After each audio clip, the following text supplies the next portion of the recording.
Kelly, and thank you so much for joining me for another session of music and movement.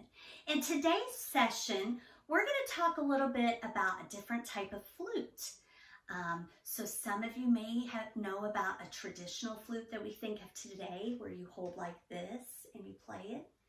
Okay, well, there used to be something called the syrinx, which was like a pan flute. You may have seen pictures of this.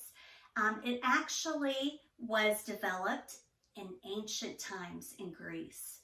And over time, it's now referred to as a pan flute.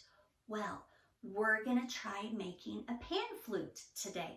So first of all, I'm going to share with you the materials that you will need for this. And I'm hoping that all of these items are things that you will already have in your house and you won't have to go out and get any, hopefully. So what you will need are some straws. Doesn't really matter what color. You can use jumbo milkshake straws, or you can use just traditional regular straws like I have. So mine are just the basic straws that you can get at the store. So you will need 8 of those. You will also need a ruler.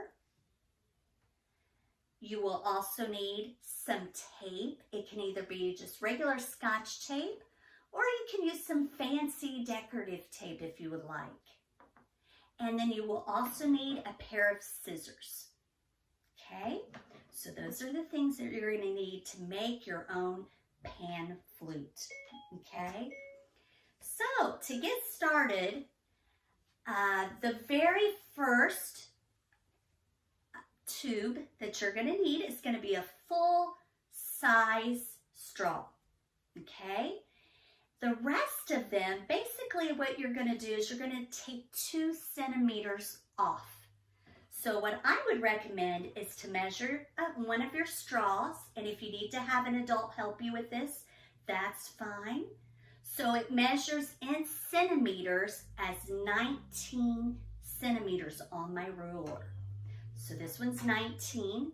If I take away 2 from 19, then I get, if you said 17, you're right. So then I would cut my next one to be 17. And if I take 2 more away, 17 minus 2 would be, you're right, it would be 15. And you just keep doing that, taking 2 away each time, cut them. So each one is 2 centimeters shorter than the one before. And you continue doing that with all 8 straws.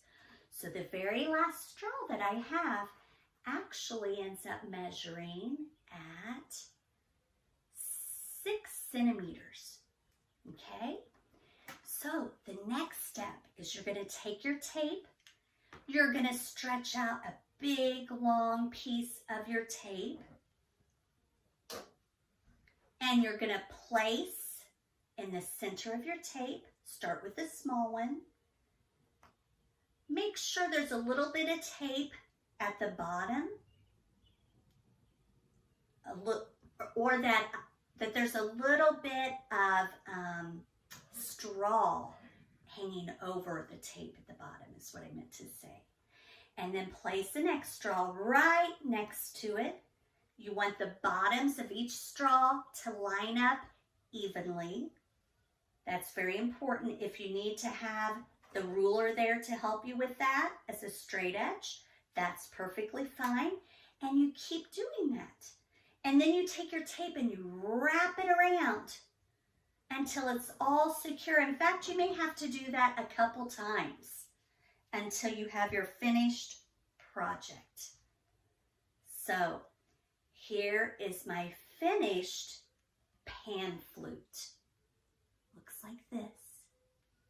Now, it's not going to create a really loud sound. In fact, it's pretty quiet, but it's fun to play around with. So you basically just blow into it, and as you blow, you'll notice depending on which straw you're blowing in, Sometimes it'll get higher depending on the length of the straw. Sometimes it will get lower, the sound will.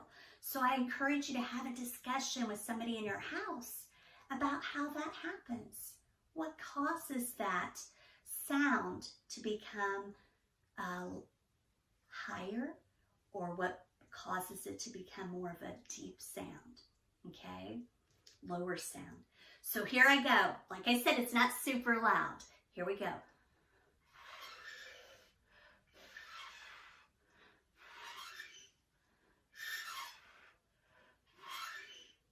There we go.